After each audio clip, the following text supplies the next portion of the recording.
Hello friends. तो आज हम आप लोग के बीच 10th क्लास का ज्योग्राफी लेकर आए हैं, सोशल साइंस, जो आप लोग का चैप्टर 1 रहेगा। ये NCERT से है, ठीक है। जो भी इम्पोर्टेड ये क्वेश्चन है इसमें, तो आप लोग का ये कवर कराया जाएगा इसमें। तो ये चैप्टर 1 का है, ये पार्ट 1 वीडियो रहेगा और चैप्टर 1 का पार्ट 2 फिर वीडियो लेकर आएंगे। तो इस वीडियो को अंत तक ज़रूर देखिएगा, बहुत इम्पोर्टेंट क्वेश्चन है, ठीक है। तो और मेरे चैनल को सब्सक्राइब ज़रूर कर लीजिएगा और शेयर और लाइक कमेंट ज़रूर करना दोस्तों, ठीक है। तो चलिए शुरू करते हैं पहला प्रश्न से, ठीक है। पहला प्रश्न से शुरू करते हैं। तो आप लोग का पहला प्रश्न है, सोपानी कृषि किस राज्य में प्रचलित है? तो सोपानी कृषि किस राज्य में प्रचलित है? बताइए, सोपानी कृषि किस राज्य में प्रचलित है? तो आंसर हो जाएगा ऑप्शन नंबर बी, उत्तराखंड, ठीक है। सोपानी कृषि कहाँ प्रचलित है? तो ऑप्शन नंबर बी हो जाएगा, उत्तराखंड में प्रचलित है, ठीक है। Uttarakhand, option number B. आगे चलते हैं। दूसरा, सीमेंट उद्योग का सबसे प्रमुख कच्चा माल क्या होता है? सीमेंट उद्योग का सबसे प्रमुख कच्चा माल क्या होता है? तो ऑप्शन नंबर ए हो जाएगा, चूना पत्थर, ठीक है। चूना पत्थर, ये जो चूना पत्थर होता है ये अवसादी चट्टान होता है। क्या होता है? अवसादी चट्टान से निकाला जाता है और ये इसको कैल्शियम कार्बोनेट बोला जाता है। क्या बोला जाता है? इसको कैल्शियम कार्बोनेट बोला जाता है, ठीक है। चूना पत्थर का बोला जाता है, कैल्शियम कार्बोनेट बोला जाता है।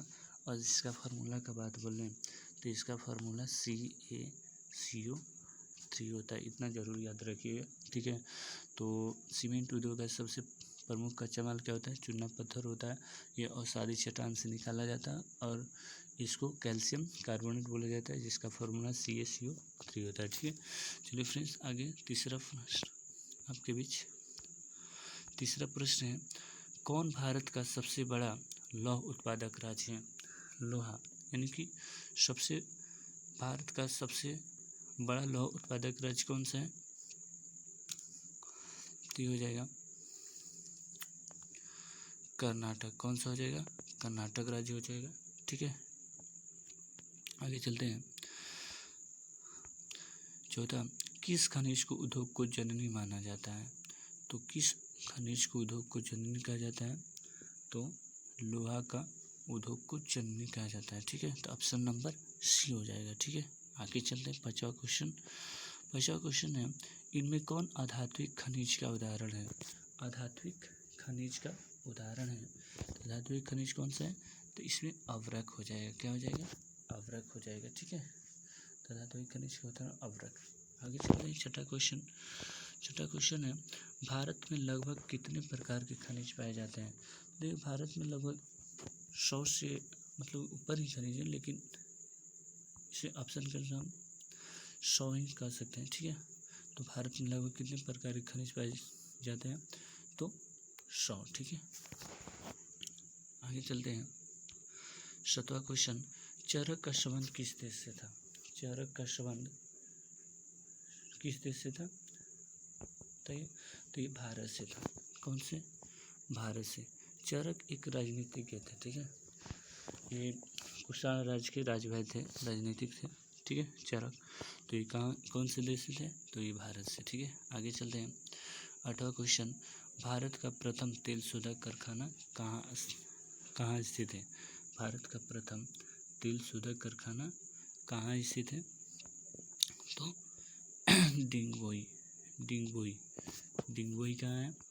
तो डिंगबोई असम में है। कहाँ पर है? डिंगबोई असम में है। हाँ, डिंगबोई का बात बोले तो इसका स्थापना कब हुआ था? तो इसका स्थापना 1901 ईस्वी में हुआ था, ठीक है। 1901 ईस्वी में इसका स्थापना यानी शुरुआत किया गया था। आगे चलते हैं। 9वां क्वेश्चन, मैग्नीज उत्पादन में भारत का विश्व में क्या स्थान है? मैग्नीज के उत्पादन में भारत का विश्व में क्या स्थान है? तो तृतीय है, तृतीय होगा। मैग्नीज उत्पादन में भारत का विश्व में क्या स्थान है? तो तृतीय है। ठीक है, आगे चलते हैं। मरुस्थलीय मृदा का विस्तार निम्न में से कहाँ है? मरुस्थलीय विस्तार, मरुस्थलीय मृदा का विस्तार निम्न में से कहाँ है? तो ये राजस्थान में। कहाँ पर है? तो राजस्थान में। ठीक है, इसी में थार मरुस्थल है। ठीक है, आगे चलते हैं। 11 नंबर क्वेश्चन, इनमें किस बंदरगाह से लोहे का निर्यात किया जाता है? इनमें किस बंदरगाह से लोहे का निर्यात किया जाता है? तो ये विशाखापट्टनम हो जाएगा। ठीक है, क्या हो जाएगा? विशाखापट्टनम हो जाएगा। और विशाखापट्टनम कहाँ पर है? तो ये आंध्र प्रदेश में है। ठीक है, कहाँ पर है? आंध्र प्रदेश, याद रखिएगा विशाखापट्टनम, विशाखापट्टनम है। और ये भारत का चौथा, ठीक है, ये भारत का चौथा बड़ा बंदरगाह है। ठीक है, भारत का चौथा बंदरगाह कौन है? तो विशाखापट्टनम है। और यहीं पर भारतीय नौसेना के क्या है? पूर्वी कमांड है। ठीक है, याद रखिएगा कि विशाखापट्टनम जो बंदरगाह है कहाँ पर? आंध्र प्रदेश में, और ये भारत का सबसे बड़ा चौथा बंदरगाह है। ठीक है, आगे चलते हैं। 12 नंबर क्वेश्चन, काली मृदा का दूसरा नाम क्या बोला जाता है? काली मृदा को रेगुर बोला जाता है। क्या बोला जाता है? रेगुर बोला जाता है। आगे चलते हैं। 13 नंबर प्रश्न, प्राकृतिक संसाधनों के संरक्षण हेतु 1968 ईस्वी कौन सा कन्वेंशन हुआ था? कौन सा कन्वेंशन हुआ था? ऑप्शन है आप लोगों के बीच, कौन से कन्वेंशन हुआ था? तो 1968 में अफ्रीकी कन्वेंशन हुआ था। ठीक है, याद रखिएगा, अफ्रीकी कन्वेंशन हुआ था। तो ऑप्शन नंबर ए हो जाएगा। आगे चलते हैं। प्लास्टर ऑफ पेरिस किससे बनाया जाता है? प्लास्टर ऑफ पेरिस किससे बनाया जाता है? तो प्लास्टर ऑफ पेरिस जिप्सम से बनाया जाता है। ठीक है, याद रखिएगा, जिप्सम से बनाया जाता है। अब जिप्सम की बात है तो जिप्सम, ठीक है, तो प्लास्टर ऑफ पेरिस जिप्सम से बनाया जाता है। प्लास्टर ऑफ पेरिस का फॉर्मूला क्या था? CaSO4 ½ H2O, यही होता है प्लास्टर ऑफ पेरिस का फॉर्मूला। ठीक है, याद रखते हैं। आगे चलते हैं। 15 नंबर क्वेश्चन, इसका ऑप्शन नंबर ए आंसर हो जाएगा। ठीक है, आगे चलते हैं। 15 नंबर, निम्नलिखित में से किस खनिज का सबसे बड़ा उत्पादक राज्य उड़ीसा है? तो मैग्नीज का उत्पादन सबसे ज़्यादा उड़ीसा में किया जाता है। ठीक है, मैग्नीज का उत्पादन सबसे बड़ा उड़ीसा में होता है। ठीक है, आगे चलते हैं।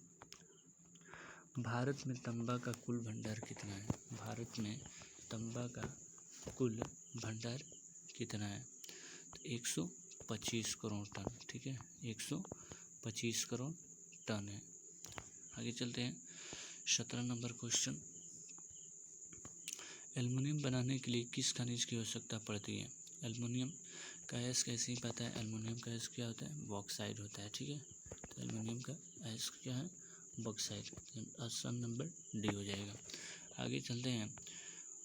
18 नंबर, इनमें से कौन लौह युक्त खनिज का उदाहरण है? लौह युक्त खनिज का उदाहरण है तो इसमें क्या हो जाएगा? मैग्नीज हो जाएगा। ठीक है, मैग्नीज हो जाएगा, ऑप्शन नंबर ए। आगे चलते हैं। मेढक के प्रजनन को नष्ट करने वाला रसायन कौन है? तो मेढक के प्रजनन को नष्ट करने वाला रसायन एड्रीन है। कौन है? एड्रीन। ठीक है, आगे चलते हैं। इसका ऑप्शन नंबर सी हो जाएगा। 20 नंबर, समुद्री क्षेत्र में राजनीतिक सीमा में कितनी सीमा किलोमीटर क्षेत्र का संपदा निहित है? ठीक है, संपदा निहित है तो 19.2 किलोमीटर। कितना? 19.2 किलोमीटर, ऑप्शन नंबर डी हो जाएगा। ठीक है, आगे चलते हैं। बिजली के बल्ब को फिलामेंट बनाने में किसका उपयोग किया जाता है? बिजली के बल्ब के फिलामेंट बनाने में किसका उपयोग किया जाता है? तो टंगस्टन का किया जाता है। ठीक है, टंगस्टन का। आगे चलते हैं। वनस्पति रिपोर्ट के अनुसार भारत में वन विस्तार कितना है? वनस्पति रिपोर्ट के अनुसार भारत में वन विस्तार कितना है? तो देखिए इसमें ऑप्शन दिया है बी नंबर, क्या दिया है 20.55% भौगोलिक क्षेत्र, ठीक है। और इसका नया रिपोर्ट आया है, अभी फिलहाल का रिपोर्ट है 21.71%, यानी कि वन स्थिति रिपोर्ट के अनुसार भारत में वन विस्तार इतना हो गया है 21.71%। ठीक है, आगे चलते हैं। किस खनिज में भारत सुसंपन्न है? किस खनिज में भारत सुसंपन्न है? तो इसमें भारत लोहा में है। किस में है? लोहा में सुसंपन्न भारत है, ठीक है। आगे चलते हैं। कौन सी मिट्टी कपास की खेती के लिए सर्वोत्तम मानी जाती है? कौन सी मिट्टी कपास की खेती के लिए सर्वोत्तम मानी जाती है? तो कौन सी हो जाएगी, बताइए? काली मिट्टी हो जाएगी, ठीक है। कौन हो जाएगी? काली मिट्टी, कपास की खेती के लिए काली मिट्टी। आगे चलते हैं। झारखंड का कोडरमा किस खनिज के उत्पादन के लिए प्रसिद्ध है? झारखंड का जो कोडरमा है किस खनिज के लिए प्रसिद्ध है? तो ये अवरक के लिए, ठीक है। क्या हो जाएगा? अवरक के लिए। आगे चलते हैं। इसका ऑप्शन नंबर ए हो जाएगा। आगे 26 नंबर क्वेश्चन देखिए। यूरेनियम का प्रमुख उत्पादक स्थल कौन है? यूरेनियम का प्रमुख उत्पादक स्थल जादूगोड़ा। क्या हो जाएगा? Jaduguda, option number D. और जादूगोड़ा का बात है तो जादूगोड़ा कहाँ पर है? तो ये झारखंड में है, ठीक है। जादूगोड़ा झारखंड राज्य में है। आगे चलते हैं। 27 नंबर। उड़ीसा किस खनिज का सबसे बड़ा उत्पादक है? तो उड़ीसा मैग्नीज का। किसका? मैग्नीज का हो जाएगा, ठीक है। 28 नंबर क्वेश्चन। संविधान की धारा 21 का संबंध किससे है? संविधान की धारा 21 का संबंध किससे है? ऑप्शन नंबर ए हो जाएगा। ऑप्शन नंबर ए वन्य जीवों तथा प्राकृतिक संसाधनों के संरक्षण से है, ठीक है। चलिए आगे चलते हैं। 29 नंबर प्रश्न। बिहार झारखंड में देश का कितना प्रतिशत अदरक का उत्पादन करता है? बिहार झारखंड में देश का कितना प्रतिशत अदरक का उत्पादन होता है? तो ये 80%। कितना? 80%, याद रखिएगा। तो ऑप्शन नंबर इसका क्या हो जाएगा? ऑप्शन नंबर सी हो जाएगा, ठीक है। प्राथमिक ऊर्जा का उदाहरण नहीं है। प्राथमिक ऊर्जा का उदाहरण नहीं है, तो इसमें क्या हो जाएगा? विद्युत हो जाएगा। प्राथमिक ऊर्जा का उदाहरण नहीं है तो क्या हो जाएगा? विद्युत, ऑप्शन नंबर सी, ठीक है। आगे चलते हैं। भारत के किस भूगर्भिक समूह में कोयला पाया जाता है? भारत में किस भूगर्भिक समूह में कोयला पाया जाता है? तो ये गोंडवाना समूह में पाया जाता है, ठीक है। गोंडवाना समूह। आगे चलते हैं। 32 नंबर। निम्न कौन सी मिट्टी सर्वाधिक उपजाऊ है? तो जलोढ़ मिट्टी। कौन सी मिट्टी? जलोढ़ मिट्टी, ऑप्शन नंबर डी हो जाएगा। चलिए आगे चलते हैं। गुआ के संगयुम में कौन खनिज पाया जाता है? गुआ के संगयुम में कौन सा खनिज पाया जाता है? तो लोहा पाया जाता है। क्या पाया जाता है? लोहा। तो इसका ऑप्शन नंबर सी हो जाएगा। आगे चलते हैं। 34 में भारत के किस राज्य में सौर ऊर्जा के विकास की सर्वाधिक संभावनाएं हैं? तो सौर ऊर्जा का अधिक संभावनाएं राजस्थान में है, ठीक है। राजस्थान में है, तो ऑप्शन नंबर सी हो जाएगा। आगे चलते हैं। बादाम पहाड़ किस खनिज के उत्पादन के लिए प्रसिद्ध है? बादाम पहाड़ किस खनिज के उत्पादन के लिए प्रसिद्ध है? तो ये लौह अयस्क, जहाँ से लोहा निकाल सकते हैं, तो लौह अयस्क हो जाएगा, ऑप्शन नंबर सी। और बादाम पहाड़ के बाद बोले थे कश्मीर घाटी में मिलता है। कहाँ पर? कश्मीर घाटी को बोलते हैं बादाम पहाड़, ठीक है। आगे चलते हैं। भारत के किस राज्य में वन का सबसे अधिक विस्तार है?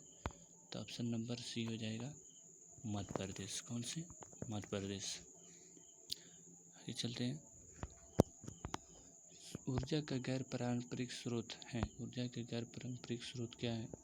तो विद्युत हो जाएगा। क्या हो जाएगा? विद्युत। चलिए आगे देखते हैं इस प्रश्न 38 नंबर प्रश्न। इनमें कौन मैग्नीज का महत्वपूर्ण उत्पादक नहीं है? इनमें कौन मैग्नीज का महत्वपूर्ण उत्पादक नहीं है? तो क्या हो जाएगा? सी हो जाएगा, तमिलनाडु। कौन सा हो जाएगा? तमिलनाडु। आगे देखते हैं। बृहद क्षेत्र में जल की उपस्थिति के कारण ही पृथ्वी को क्या कहते हैं? पृथ्वी को क्या कहते हैं? नीला ग्रह। ठीक है, बृहद क्षेत्र में जल की उपस्थिति के कारण पृथ्वी को क्या कहते हैं? नीला ग्रह कहते हैं। ठीक है, आगे 40 का ज्वारीय और तरंग ऊर्जा उत्पादन हेतु मात्रा में अधिक अनुकूल परिस्थितियाँ कहाँ पाई जाती हैं? तो ये खंबात की खाड़ी में। कहाँ पर? खंबात की खाड़ी। तो ऑप्शन नंबर बी हो जाएगा। ठीक है, चलिए आगे चलते हैं।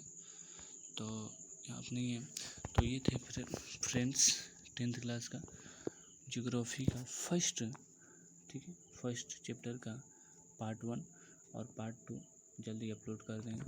तो इस वीडियो जब आप लोग को अच्छा लगा तो प्लीज़ लाइक और शेयर और चैनल का सब्सक्राइब जरूर कीजिएगा और मेरे नए नए वीडियो के लिए। ठीक है, तो चलिए, थैंक यू।